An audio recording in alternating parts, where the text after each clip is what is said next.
गरीब किसान की कहानी। पसीने से लथपथ किसान बुआई के लिए खेत जोत रहा था। इसी बीच खेत में खुदाई करते समय जमीन से एक बड़ा सा लकड़ी का बक्सा मिला। किसान ने सावधानी से बक्से को निकाला। पहले तो उसके समझ में नहीं आया कि बक्से का क्या करें। आखिर में उसने बक्से को खेत के बाहर रख दिया।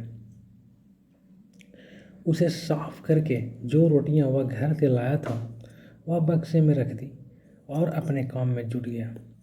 दोपहर को जब वह खाने के लिए रोटियां निकालने के लिए बक्से के पास गया तो हैरान रह गया। उसमें रोटियां ही रोटियां भरी हुई थी। तब किसान को पता चला कि वह जादुई बक्सा था। उसमें जो भी चीज डालो उसका 100 गुना होकर बाहर आता। जैसे एक मूंगफली का दाना डालो तो तुरंत उसमें से 100 दाने निकल पड़ते। किसान ने तृप्त होकर खाना खाया और उसके बाद किसान संतुष्ट होकर बक्से को घर ले आया। बक्सा मिलने के बाद किसान बहुत खुश था। उसे लगा कि उसके सब दुख अब दूर होंगे। वह लालची नहीं बल्कि धैर्यवान व्यक्ति था। उसने बक्से का दुरुपयोग नहीं किया। उसे जब भी किसी चीज़ की ज़रूरत होती तो बक्से से तुरंत प्राप्त कर लेता। समय गुजरने के साथ साथ उसके बक्से के बारे में गांव के जमींदार को पता लगा। जमींदार बेहद लालची था और उसे लगा कि ऐसी जादुई चीज़ पर तो उसका अधिकार होना चाहिए। उसके आदेश पर जमींदार के लठैत किसान को पकड़ कर ले आए। उसने किसान को धमका कर कहा, बक्सा जिस भूमि से मिला है वह मेरी जमींदारी में आती है, इसलिए बता उस बक्से पर किसका अधिकार बनता है।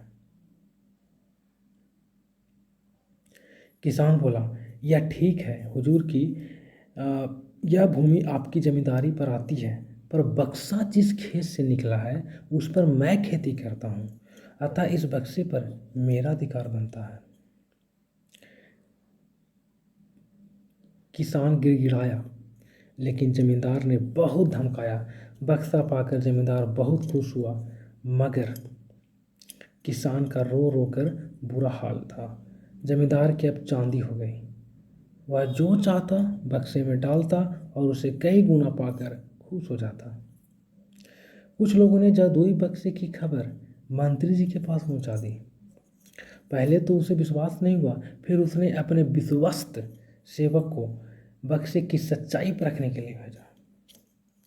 वहां जो उसने बक्से का जो जादू देखा तो वह मंत्री के पास जाकर सारी सच्चाई बता दी।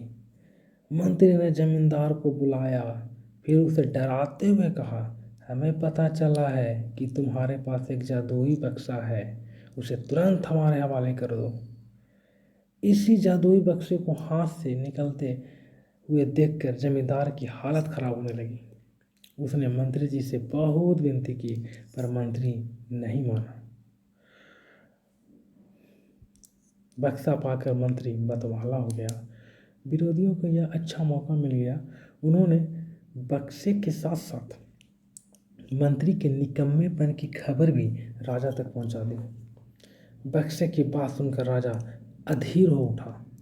वह अपने सेनापति के साथ मंत्री के घर जा पहुंचा। उसने कहा, देश की सारी जमीन राजा की होती है, इसलिए जादुई बक्से पर भी उसी का हक है। मंत्री ने बिना देरी किए बक्सा राजा को दे दिया। जादुई बक्से को पाकर राजा प्रसन्न हो गया। सबसे पहले राजा ने जादुई बक्से की मदद से अपनी खजाना की वृद्धि की। फिर राजा को उस बक्से की सुरक्षा को लेकर चिंता हुई। राजा हर कीमत पर उस बक्से को अपने साथ रखना चाहता था। राजा ने सोचा कि इसका रहस्य ज्ञात करना चाहिए कि आखिर इस बक्से में है क्या। यह जानने के लिए राजा उसमें प्रवेश कर बैठा। जब बाहर निकला तो उसके पीछे पीछे 100 राजा बाहर निकले। असली राजा का खुद कुछ पता नहीं चलता था। वे राज सिंहासन में कब्जा करने के लिए एक दूसरे से लड़ने लगे, जिसके कारण पूरा राज विरोधियों के निशाने पर आ गया, जिससे सभी लोग किसान को ही दोष देने लगे। बिना सोचे समझे यह जानकर किसान को बेहद दुख हुआ। वह अपने आप को कोसने लगा कि कितना अच्छा होता कि मैं बक्से को ज़मीन में ही गड़ा रहने देता। Thank you.